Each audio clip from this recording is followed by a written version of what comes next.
Hello dear students, देखिए हमारा जो जूलॉजी का सेकंड पेपर है, ठीक है।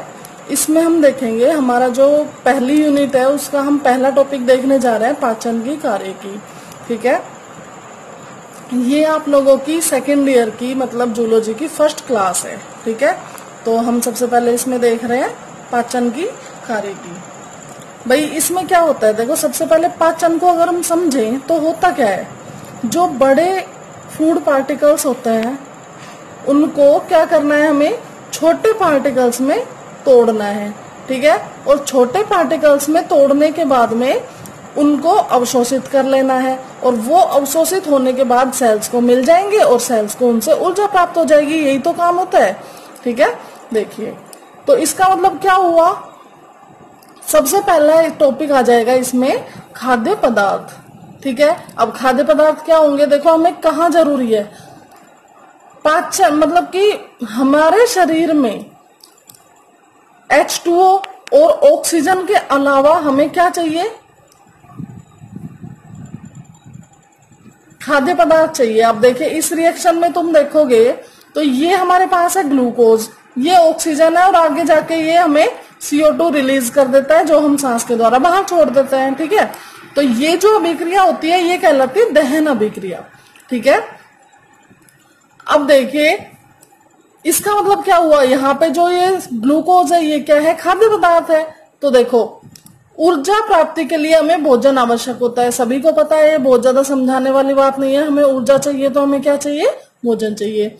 ऊर्जा प्राप्ति के अतिरिक्त हमें भोजन किस किस लिए चाहिए, भाई ताप नियमन के लिए चाहिए, क्योंकि जब हमारे बॉडी में ऊर्जा होगी मतलब हम भोजन लेंगे तो उससे क्या होगा, वो पाचन करेगा और उससे क्या होगा, सेल्स में रिएक्शन होगी, दहन अभिक्रिया होगी, तो हमारा क्या होगा, बॉडी का टेम्परेचर रेगुलेशन होगा, ताप नियमन होगा। इसके अलावा सेल्स को वृद्धि करने के लिए भी चाहिए, ठीक है। वृद्धि करने के लिए उसको कुछ कंटेंट चाहिए, मतलब कि जैसे ग्लूकोज है या फिर और जो आवश्यक चीजें हैं वो चाहिए, वो भी हमें किससे मिलेंगी, भोजन से मिलेंगी। इसके बाद देखिए कोशिकीय ऊतकों की मरम्मत, कोई ऊतक ऐसा है जो क्षतिग्रस्त हो गया है, उसमें कोई परेशानी आ गई है, तो उसको मरम्मत करने के लिए, रिपेयर करने के लिए भी हमें क्या चाहिए, कुछ पदार्थ चाहिए होता है, वो भी हमें किससे मिलेंगे, भोजन से मिलेंगे। तो देखिए पादप भोजन, अब भाई पादप तो क्या करते हैं, स्वयं पोषी होते हैं, तो वो अपना भोजन खुद बना लेते हैं, और हमें क्या करना पड़ता है, या फिर हम बोले जीवों को क्या करना पड़ता है, अपने भोजन के लिए वातावरण पर निर्भर रहना पड़ता है। वातावरण पर निर्भर मतलब भोजन के लिए हमें पौधों पर या तो जंतुओं पर निर्भर रहना पड़ेगा, या तो हम भाई वेजिटेरियन हो सकते हैं या नॉन वेजिटेरियन हो सकते हैं। हम वेजिटेरियन है तो हम पौधों पर निर्भर है, और नॉन वेज है तो हम जंतुओं को भी खा सकते हैं, ठीक है। आगे देखिए भोजन एक ऐसा आवश्यक पदार्थ है जो शारीरिक ऊतकों द्वारा अवशोषित करने पर जीव को बिना हानि पहुंचाए ऊर्जा प्राप्ति, मतलब जब हमें चाहिए उस टाइम हमें क्या देगा, ऊर्जा प्राप्ति कराएगा, और वृद्धि करने में मदद करेगा, ठीक है। इसके अलावा ऊतकीय मरम्मत में मदद करेगा, इसके अलावा जैविक क्रियाओं के नियमन में भी मदद करेगा, और इसके लिए जितने भी कुछ हमें घटक चाहिए वो सब हमें प्रोवाइड करा के देगा। भोजन का महत्व देखो, यह ऊर्जा प्राप्ति के लिए ईंधन का काम करता है। भाई ऊर्जा चाहिए तो कुछ ना कुछ जलाना पड़ेगा, मतलब कि ईंधन चाहिए, और ये भोजन हमारे इसके लिए क्या रहेगा, ईंधन का काम करेगा। इसके अलावा साइटोप्लाज्म, देखिए हमारा जो शरीर है वो कोशिकाओं से बना हुआ है। अब सेल्स के अंदर क्या होता है, सेल मतलब साइटोप्लाज्म होता है, ठीक है। और ये साइटोप्लाज्म बनता किससे है, ये हम जो भोजन खाते हैं उसी से, अवशोषित चीजों से बनता है, ठीक है। आगे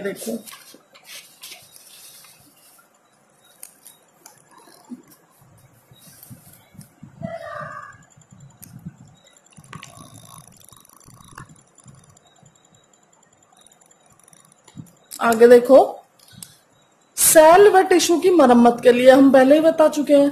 आगे शारीरिक वृद्धि के लिए आवश्यक हार्मोन्स व एंजाइम्स के लिए भी पूर्ववर्ती पदार्थ उपलब्ध कराता है। मतलब हमारे शरीर को वृद्धि करने के लिए देखो कुछ हार्मोन्स की जरूरत होती है, इसके अलावा कुछ एंजाइमों की जरूरत होती है। तो उनको बनाने के लिए पूर्ववर्ती मतलब कि जिनसे वो बनेंगे उन पदार्थों की आवश्यकता होती है, और वो भी हमें किससे मिलेंगे? भोजन से मिलेंगे। यह कम मात्रा में आवश्यक पदार्थ जैसे विटामिन भी उपलब्ध कराता है। भाई जो विटामिन है, जो कुछ अकार्बनिक पदार्थ जैसे विटामिन वगैरह की हमारे शरीर को जरूरत होती है, वो हमें कहाँ से मिलेगा? हालांकि उनकी जरूरत बहुत ही कम मात्रा में होती है, लेकिन मिलता तो वो भी हमें भोजन से ही है। ठीक है, अब देखिए भोजन की प्रकृति। अगर हम भोजन की प्रकृति की बात करें तो रासायनिक प्रकृति के आधार पर भोजन को हम दो हिस्सों में बांट सकते हैं। कौन कौन से? ऑर्गेनिक मतलब कि कार्बनिक, और इनऑर्गेनिक मतलब कि अकार्बनिक। ठीक है, तो जिनमें भी कार्बन से रिलेटेड कुछ भी आ जाए वो क्या हो गए? कार्बनिक। मतलब कि कार्बोहाइड्रेट्स हैं, प्रोटीन्स हैं, लिपिड्स हैं, विटामिन हैं, ये सब क्या हो गए? कार्बनिक पदार्थ हो गए। इसके अलावा खनिज लवण और जल दोनों ही क्या है? अकार्बनिक पदार्थ हो गए। तो हमने भोजन को रासायनिक प्रकृति के आधार पर बांट दिया है दो भागों में, कार्बनिक और अकार्बनिक। ठीक है, अब देखिए ये जो डिटेल्ड है, कार्बोहाइड्रेट क्या होते हैं, कितने प्रकार के होते हैं, प्रोटीन का वर्गीकरण, लिपिड क्या होते हैं, विटामिन और इनसे होने वाले रोग, इसके अलावा कौन कौन से खनिज लवण हमें चाहिए भोजन से, और इनकी कमी या अधिकता से कौन से रोग होते हैं, ये सब ये क्या होगा आपकी जो इसी बुक में 3rd यूनिट आएगी उसमें आ जाएंगे डिटेल से। इसलिए मैं इनको यहाँ पे नहीं करा रही हूँ। यहाँ पे हम पाचन पढ़ने आए तो हम डायरेक्टली पहले पाचन पढ़ते हैं। ठीक है, इनको हम 3rd यूनिट में डिटेल से पढ़ेंगे। अब देखो पाचन, अब हम बात करते हैं डाइजेशन की। देखो डाइजेशन में पहले ही बता चुकी हूँ क्या होता है। कॉम्प्लेक्स फूड स्टफ्स मतलब कि जो जटिल मतलब भोज्य पदार्थ हैं, जटिल मतलब कॉम्प्लेक्स है वो अभी। ठीक है, तो उनका क्या करना है हमें? रासायनिक विखंडन। रासायनिक क्यों बोला? क्योंकि हमारे पाचन की क्रिया में क्या होता है, कुछ एंजाइम्स काम आते हैं। ठीक है, और वो एंजाइम्स क्या है? रासायनिक ही तो होते हैं। कुछ जैसे कि एंजाइम्स के अलावा कुछ HCl काम आ रहा है या और कोई पदार्थ काम आ रहा है, तो ये सब क्या है? रसायन ही तो है। इसलिए क्या होगा? रासायनिक विखंडन। और रासायनिक विखंडन का मतलब क्या होता है? टूटना। और इनको कॉम्प्लेक्स से तोड़ के किस में बदल दिया हमने? सिंपल मटेरियल्स में। ठीक है, तो ये कॉम्प्लेक्स से सिंपल होने की प्रक्रिया है सिर्फ पाचन। आगे क्या होगा? पाचन होने के बाद अवशोषण होता है। ठीक है, और उसके बाद उत्सर्जन होता है। अब देखिए, अतः हम बोल सकते हैं कि पाचन वह क्रिया है जिसमें जटिल भोज्य पदार्थों को रासायनिक विखंडित कर सरल पदार्थों में तोड़ दिया जाता है। जटिल को सरल में तोड़ दिया जाता है।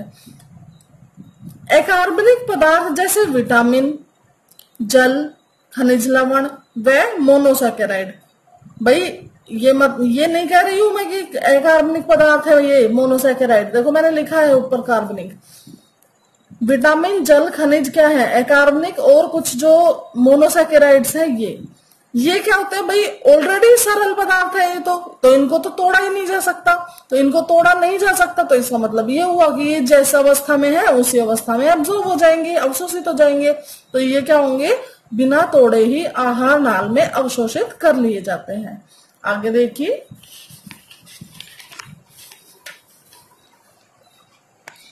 आगे अगर हम बात करें पाचन के प्रकार की तो देखेंगे कि नॉर्मली जो पाचन है वो 2 प्रकार का होता है। भाई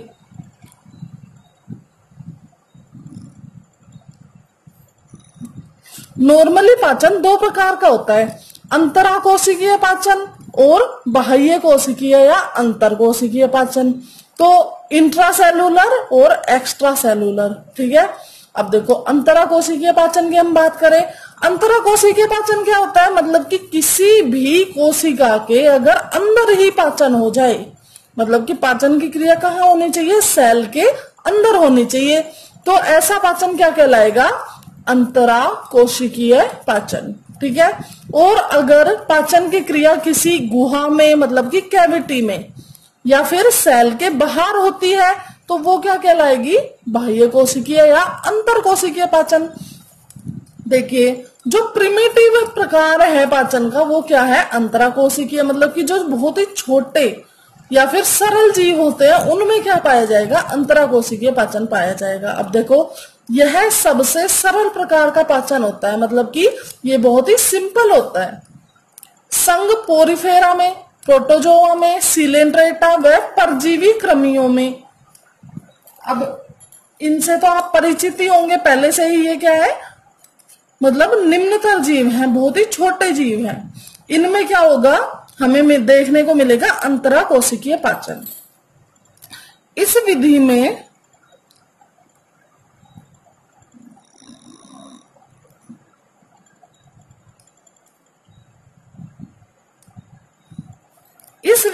भोजन फैगोसाइटोसिस या पिनोसाइटोसिस द्वारा सेल में ग्रहण किया जाता है।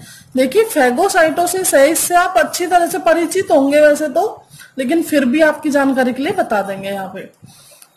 तो इसमें कौन सी विधि काम में ली जाएगी, फैगोसाइटोसिस। यह साइटोप्लाज्म में उपस्थित फूड वैक्यूल में होता है। जो हमारा जो सेल होती है उसके अंदर जैसे केंद्रक होता है, लाइसोसोम होते हैं, राइबोसोम होते हैं, मतलब जो भी कोशिकांग होते हैं। तो इन जो छोटे जीव होते हैं इनमें क्या पाई जाती है, एक फूड वैक्यूल मतलब कि भोज्य रसधानी पाई जाती है और उसके अंदर ये पाचन होता है। ठीक है, पाचन के लिए एंजाइम्स लाइसोसोम में उपस्थित होता है। देखिए लाइसोसोम में हमें पहले से पता है कि पाचक एंजाइम्स उपस्थित होता है या फिर जल अपघटनीय एंजाइम्स उपस्थित होता है। पचित भोज्य रसधानी से साइटोप्लाज्म में भेज दिया जाता है। जैसे ही भोजन पच जाएगा उसको क्या करेंगे, वैक्यूल से निकाल के कहाँ भेज देंगे, साइटोप्लाज्म में भेज देंगे, जिसे काम में ले लिया जाता है किसके, ऊर्जा प्राप्त करने के। अब देखो क्या है फैगोसाइटोसिस, ये कोई फूड पार्टिकल है, ठीक है, ये कोई भोज्य पदार्थ है। तो ये और ये एक सेल है। अब ये क्या करेगी, यहाँ पे इसको अगर फैगोसाइटोसिस करना है, देखो यहाँ पे दिखाया गया है, ये एक इसका केंद्रक है सेल का और ये कुछ लाइसोसोम दिखाए गए हैं। आगे देखिए अगले चित्र में आप देखेंगे कि ये जो सेल है इसने उसके ऊपर एक गुहा का निर्माण कर लिया है, कैविटी का निर्माण कर लिया है और इसको अपने अंदर लेने की कोशिश की जा रही है।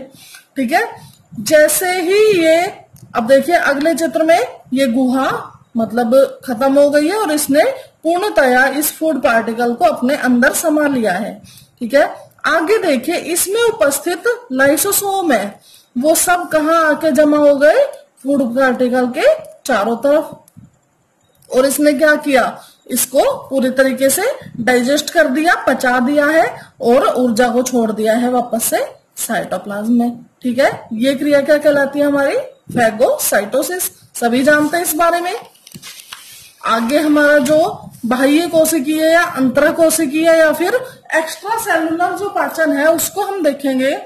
इस प्रकार का पाचन सेल के बाहर होता है। सीधी सी बात है, हम पहले ही बता चुके हैं कि इस तरह का पाचन कहाँ होगा, सेल के बाहर होगा।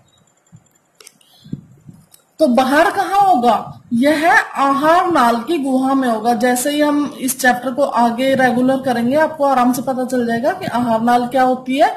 वैसे आपको पता होना चाहिए कि आहार नाल होती क्या है। इस प्रकार का पाचन उच्च जंतुओं में मिलेगा।